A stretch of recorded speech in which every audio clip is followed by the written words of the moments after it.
एक बार महात्मा बुद्ध अपने शिष्यों के साथ एक सभा में बैठे थे।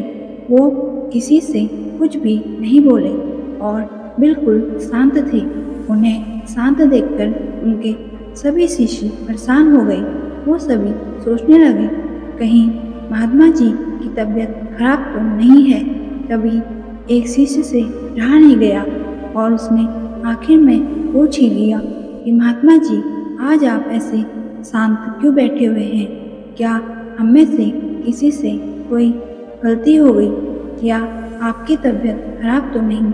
लेकिन महात्मा जी तब भी कुछ नहीं बोले, बस चुप रहे।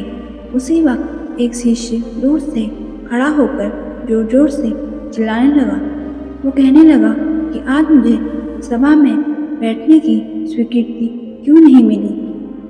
ये सुनकर एक सरल स्वभाव के शिष्य ने उस शिष्य का पक्ष लेते हुए महात्मा बुद्ध से कहा कि हे महात्मा जी, उसे इस सभा में बैठने की स्वीकृति प्रदान की जाए। तभी महात्मा बुद्ध ने कहा, नहीं, वो शिष्य सभा में नहीं बैठ सकता क्योंकि वो अछूत है। ये सुनकर सभा में बैठे सभी शिष्य हैरान रह गए। महात्मा बुद्ध उन सभी शिष्यों के मन का भाव समझ गए और उनसे बोले, हाँ, वो सच में अछूत है। तब एक शिष्य ने कहा, हमारे धर्म में तो जात पात का कोई भेद नहीं है, फिर भी वो शिष्य अछूत कैसे? तब महात्मा बुद्ध ने शिष्यों से कहा, आज वो शिष्य क्रोध में आया है और क्रोध से हमारे जीवन की एकाग्रता का नाश होता है।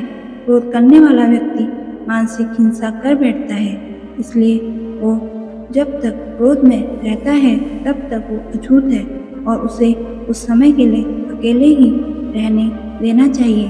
क्रोध में खड़ा शिष्य भी महात्मा बुद्ध की सब बातें सुन रहा था। वो पछतावे की आग में जलकर समझ गया था कि अहिंसा ही महान कर्तव्य और सबसे बड़ा धर्म है। अब वो महात्मा बुद्ध के पैरों में गिर गया और कभी क्रोध न करने की शपथ लेने लगा। याद रखना, क्रोध के कारण कोई भी व्यक्ति कुछ भी गलत कदम उठा सकता है और जब उसे पछतावा होता है तब तक बहुत देर हो जाती है।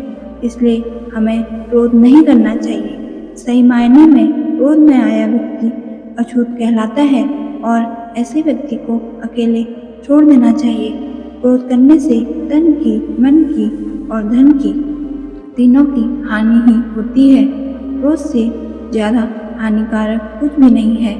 महात्मा बुद्ध ने क्रोध को पाल कर रखना जलते हुए कोयले को किसी और पर फेंकने की नियत से पकड़े रहने के बराबर है और इसमें आप ही का नुकसान है।